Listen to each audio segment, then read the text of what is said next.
Hello, everyone. This is Griffin G Dog, and welcome to a very different episode of I don't know, me posting things on Sundays. I play Magic sometimes, Magic the Gathering even. What I did, I was inspired by the wonderful guys at EDH Rec, a video series that they do each year, where they write down the results of all their Commander games and talk about the stats. And I thought that was such a great idea at the start of this year, so that I was good, and I tried to write down as many of my games that I played as possible. And these are the stats of how I did this year, and what happened with games. Like, how did they end? What caused them to end? Just some things. I wrote down, did the game and I didn't write down that stat yet, but that's okay.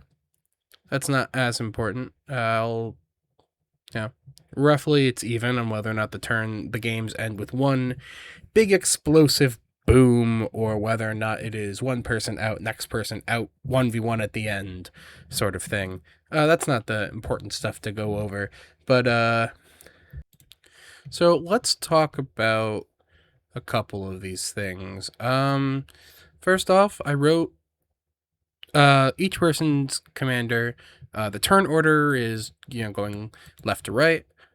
I wrote down whether or not it is me playing with just parentheses me, and as to whether or not the deck is mine. Like, some of these, I borrowed decks, people borrowed decks. I wrote that down on the next sheet here.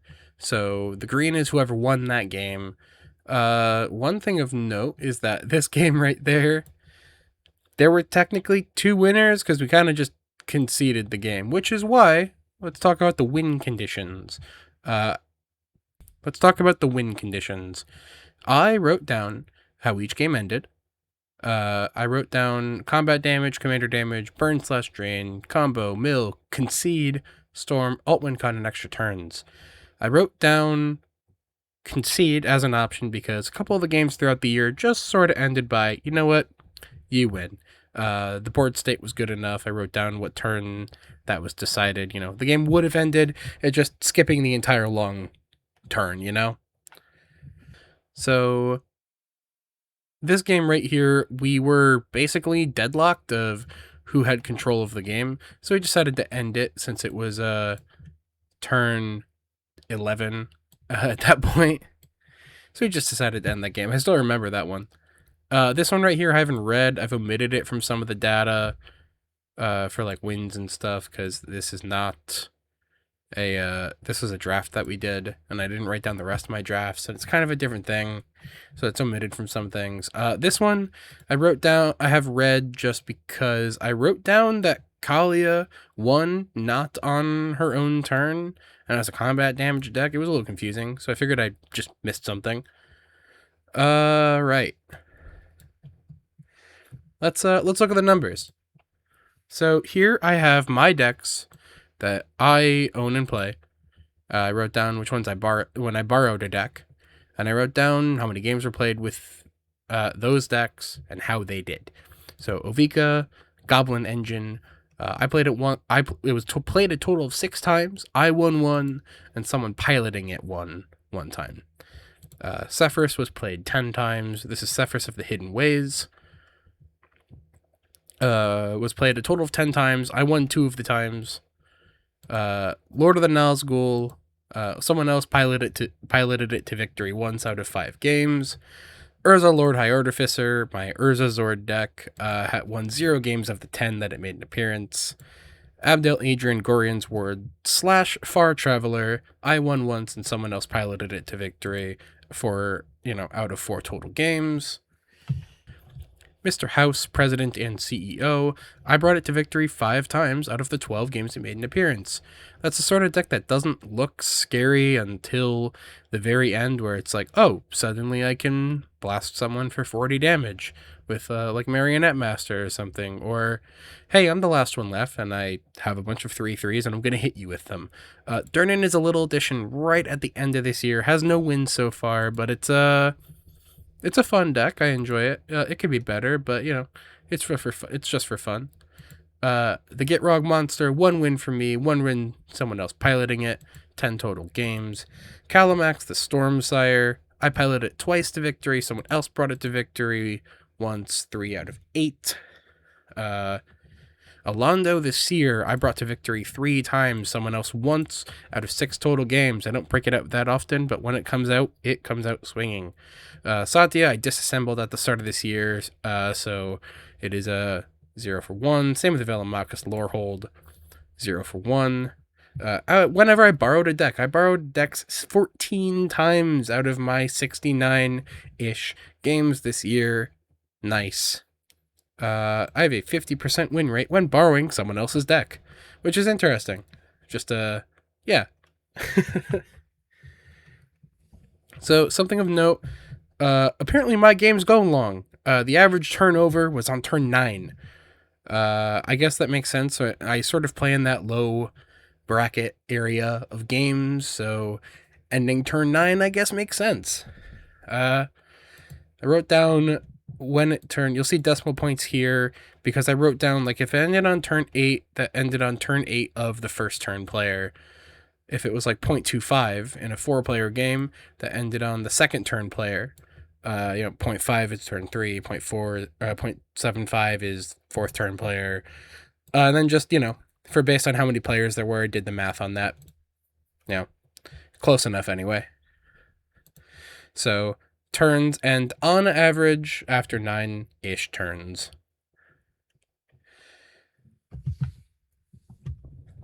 Let's talk about how the games end. We have, out of the 69 games, 34 of them end in combat. Normal, old, combat. What is that number? 34 out of, let's say, equals 34 divided by 69.